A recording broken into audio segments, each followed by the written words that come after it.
আসসালামু আলাইকুম বন্ধুরা, আমি ডাক্তার ফরহাদ হোসেন আছি আপনাদের সাথে।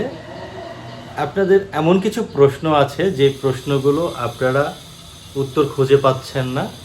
উত্তরগুলো জানার জন্য অনেকে কমেন্ট বক্সে কমেন্ট করেছেন। আজকে আপনাদের গুরুত্বপূর্ণ বেশ কিছু প্রশ্নের উত্তর দেব। এই প্রশ্নের উত্তরগুলো আপনাদের জানা থাকা ভালো ব্যক্তিগত লাইফের জন্য। একটা প্রশ্ন এরকম যে আমি যখন 3 সপ্তাহ পরে বীর্যপাত করি বেশি হয় এবং মাঝে মাঝে করলে কম হয়, এটার কারণ কি? যখন একজন পুরুষ একটা লং টাইম পরে মাস্টারবেশন করে বা সহবাসে মিলিত হয় তখন বীর্যের পরিমাণ বেড়ে যায়। আবার অনেকে এরকম ভাবতে পারে তাহলে বাড়তে বাড়তে তো অনেক পরিমাণে হয়ে যেতে পারে।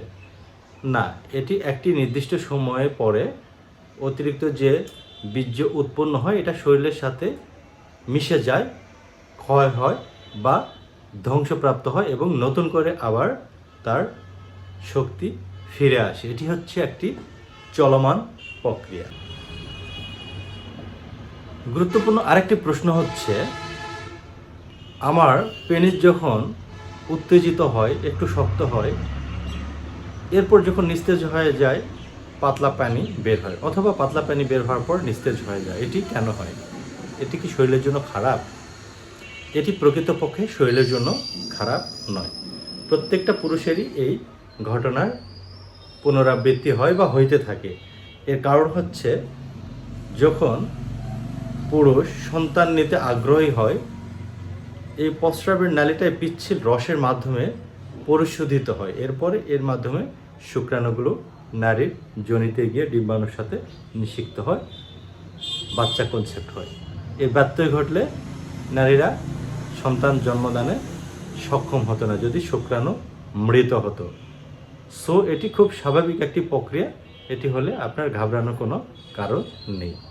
প্রশ্ন হচ্ছে, হস্তমৈথুন করার কারণে আমার একটি অন্ডকোষ নিচের দিকে ঝুলে গেছে, এটি কি স্বাভাবিক না ক্ষতিকর? মানুষের অন্ডকোষ দুটি সবসময় সমান হয় না, ছোট বড় হইতে পারে। এটি স্বাভাবিক একটি প্রক্রিয়া। এতে করে আপনার যৌন জীবনে কোনো ক্ষতি হবে না। সো এটি নিয়ে টেনশন করার মতো কোনো অপশান নেই। একবার বীর্যপাত হওয়ার ঠিক কতক্ষণ পর একজন পুরুষ আবার সহবাসের জন্য উপযুক্ত হয়? একবার বীর্যপাত হওয়ার 10 মিনিটের মধ্যে কোনো কোনো পুরুষ আবার সহবাসের জন্য উপযুক্ত হতে পারে। এটি নির্ভর করে তার বডি স্ট্রাকচারের উপরে, তার টেস্টোস্টেরন হরমোনের লেভেলের উপরে। যদি কারো টেস্টোস্টেরন হরমোনের লেভেল বেশি থাকে, শারীরিকভাবে ফিট থাকে, 10 মিনিট পরে সে আবার পরবর্তী মিলনের জন্য প্রস্তুত হতে পারে।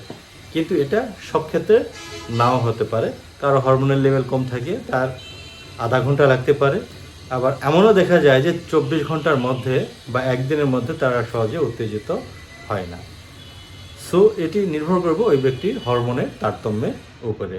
সেক্সুয়াল টেন্ডেন্সি সবার এক থাকবে এমন না, কারো বেশি থাকে, কারো কম থাকে, এবং শারীরিক সক্ষমতা কারো বেশি এবং কারো কম। প্রশ্ন যদি এরকম হয়, দীর্ঘদিন হস্তমৈথুন করার কারণে আমার লিঙ্গের আগার দিক বেঁকে গেছে, উত্তর কি হবে? উত্তর হচ্ছে, কোনো ব্যক্তির লিঙ্গের সাইজ আকার এটি নির্ভর করে তার জন্মগত বা জিনগত বৈশিষ্ট্যের উপরে। অনেকে ধারণা করে এরকম যে হস্তমৈথুনের কারণে হয়তো লিঙ্গ আগা মোটা গোড়া চিকন হয়ে গেছে, গোড়া মোটা আগা চিকন হয়ে গেছে, ডানে বেঁকে গেছে। এটি সম্পূর্ণ সত্য নয়। হস্তমৈথুন আংশিক একটা কারণ থাকতে পারে। অধিকাংশ লোকই মাস্টারবেশন বা হস্তমৈথুন করে, তবে প্রত্যেকের লিঙ্গ আগা মোটা গোড়া চিকন না, এটি জিনগত। এটির জন্য নিজেকে দোষারোপ করার কোনো কারণ নেই।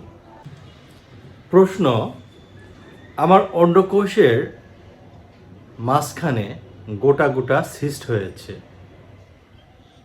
অনেক কুঁচকে গেছে, অনেকগুলো একসাথে হয়েছে, এটি কি হস্তমৈথুনের কারণে হয়েছে? উত্তর না, এটি সেবাসিয়াস সিস্ট এক ধরনের সিস্ট বা অ্যাচিলো বলা হয়, স্পেসিফিক নাম হচ্ছে সেবাসিয়াস সিস্ট।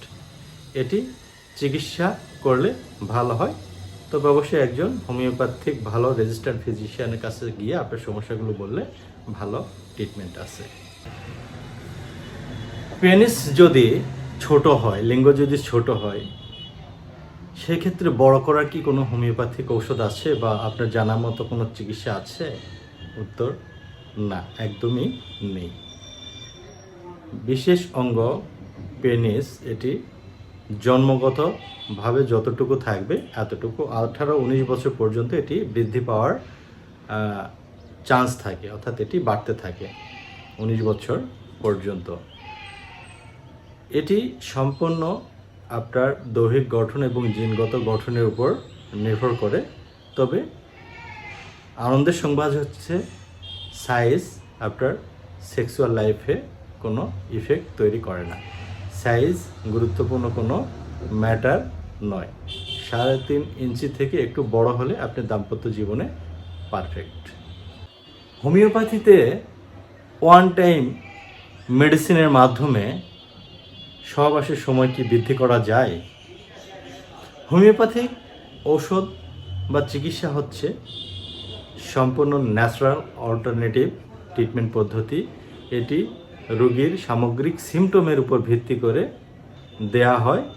রোগীর সামগ্রিক সিমটম যদি ঠিক করা যায়, তার দৈহিক এবং মানসিক সমস্যাগুলো যদি ঠিক করা যায়, ওই রোগী স্থায়ীভাবে ভালো হয়। ওয়ান টাইম কিছু ঔষধ ব্যবহার করে থাকে হোমিওপ্যাথিক ডাক্তারগণ, সেগুলো ওই রোগীর প্রাথমিক যে স্ট্যামিনা এটি জানার জন্য যে রোগীর সেক্সুয়াল টেন্ডেন্সি ঠিক আছে কি না। তবে এটি প্যাটার্ন মেডিসিন, এটি জাস্ট পরীক্ষা করার জন্য অনেক সময় ইউজ করে থাকে। আর আলাদা করে ওয়ান টাইম হোমিওপ্যাথিতে নেই পাওয়ার মেডিসিন। এগুলো রোগীর কনস্টিটিউশনাল বেসে অর্থাৎ সামগ্রিক সিমটমের উপর যদি ট্রিটমেন্ট করা হয়, রোগী স্থায়ীভাবে ভালো হয়ে যায়। এই জন্য homeopathy natural alternative and safe treatment পদ্ধতি। হোমিওপ্যাথি চিকিৎসা নেয়ার জন্য সবাই উদ্গ্রীব হয়ে থাকে, কেননা এখানে ক্ষতি হওয়ার সম্ভাবনা খুব কম থাকে। বন্ধুরা, আমি চেষ্টা করেছি আপনাদের মনের যে প্রশ্নগুলো, যেগুলো আপনি হামেশাই করে থাকেন, সেই প্রশ্নগুলো উত্তর দেওয়ার। আশা করি এগুলো আপনাদের জানা থাকবে এবং কাজে লাগবে। এগুলো নিয়ে দ্বিধায় ভোগার কোনো যৌক্তিকতা নেই। আজকে এ পর্যন্তই। আল্লাহ হাফেজ।